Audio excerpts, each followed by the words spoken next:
My teachings is just not for civilians. It is also for professionals. This is an update about the situation that happened out in Phoenix with 9 police officers got injured. 9 got shot. Some hadn't transpired, but now they're showing the beginning of it. In the beginning, what happened in the beginning, where a player lured the officer into gunfire.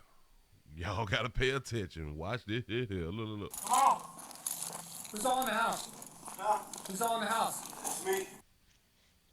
Developing details tonight involving a They gonna show you. Don't even worry about it. shootout that left 9 officers hurt. And now for the first time, and you're looking at it, we're seeing the body camera video from the first officer who approached the house.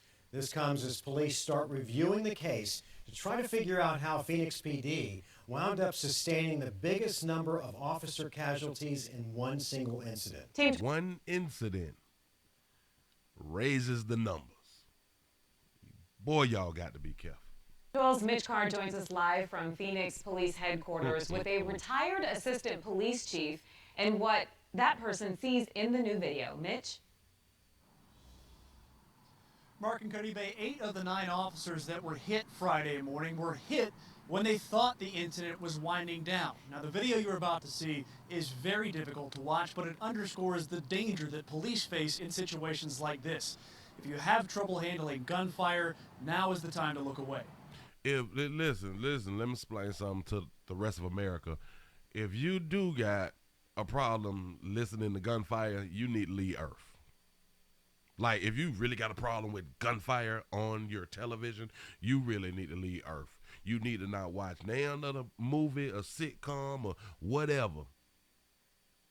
Yeah, you shouldn't. You shouldn't go outside. Go ahead. Grow up. It's a hard job. Come on, bro. Look If at you this. have not worn that uniform and that badge, Who's all in the house? you've gone out on those calls, It's me. you really don't understand just how difficult and how dangerous that Do job is. y'all not understand what just transpired and how fast that was? He's slipping. The officer is slipping. The officer is walking up, being a human being, walking up to a call. Everything seems to be fine. He was being ambushed. Who's all in the house? You've gone out on those Okay. calls, Simple. Me. Simple. you really don't understand just how And he lived. difficult and how dangerous that job can be. That's body cam video from the first officer to encounter Morris Richard Jones III Friday morning in West Phoenix. Retired Assistant Phoenix Police Chief Andy Anderson says an officer hit speeds up the timeline in a barricade situation, 999. as does the knowledge that a woman 999. inside the house is hurt. First off, you want to get that officer help. And you have a victim inside that home also that is needing help.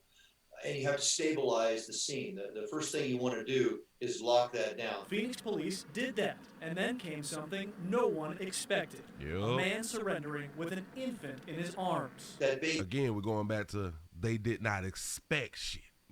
This is the problem. This is why, like driving, defensive driving is your best skill to driving, because you always have to expect some shit to happen. changes the dynamics of this entire situation. Let's go back to the first interaction with the suspect. Who's all in the house? It's me.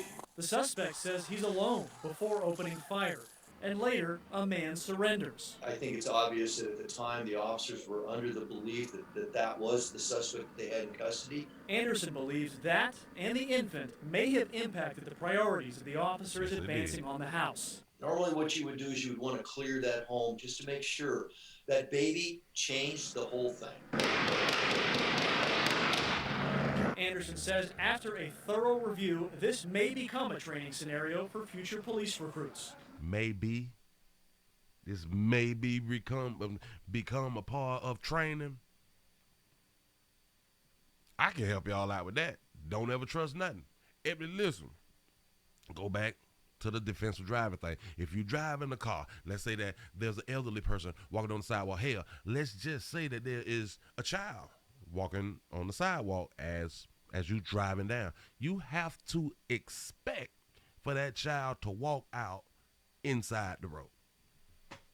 You have to expect that the child gonna turn and just start running for no reason. You got to be damn it, you got to see the future. You have to expect riding past an elderly person, they can fall off their damn walker in the road. You have to almost believe that this shit is about to happen. That's defensive driving. In case you don't know what it is, I'm trying to help. The whole idea here is to figure out a way to make it safer the next time for all. So as officers, I really want y'all to understand, everybody's a threat. I don't give a fuck how nice people is, especially after this scenario here. I don't trust nothing. I don't give a fuck what nobody say. Racial profiling and treating people differently. I can't go to another scene without my hands on my hot damn gun, looking at you like crazy. I don't give a fuck who you is. Officers that may encounter something similar to this. What did we miss? What could we have done differently? Yeah, that's the problem. And Andy Anderson wanted to reiterate one important point. He said situations like this, though it may seem obvious, they're not scripted. This is not television. This is not Hollywood movies. All of these situations, they change on a day-to-day basis. Every one of them is different. There is not always flawless execution. There is not always a happy ending. The real world is just so much harder to control than television and movies. In downtown Phoenix, That's right. Mitch Carr, 12 News at 10. Well, news. That's what's up. So, hey, this was the update. Call him slip. Those calls. Right here. Damn. He say, me. Who else is in the house? Me. It's a hard job. If you have not worn that uniform and that badge, Who's all in the house? and gone out on those calls, What makes the job so hard because you still trying to be, you're still a human. So you don't want to jump the gun on every damn scenario, every situation. You don't want to do that. You will burn out. You know what I'm saying? With this situation, it looks like there was no harm, which is understandable. He couldn't see the other side of a big player like Who's all in that. the house? and gone out He couldn't see on those it. calls. Look, right here, he can't see his other arm. And hell, according to the call, he had no reason to suspect him of having a firearm or anything. Just saying. Defensive driving. I really don't understand just how It's a difficult. hard ass job. Remember, to all our brothers and sisters, all our brothers and sisters in blue, please watch 2369. I know.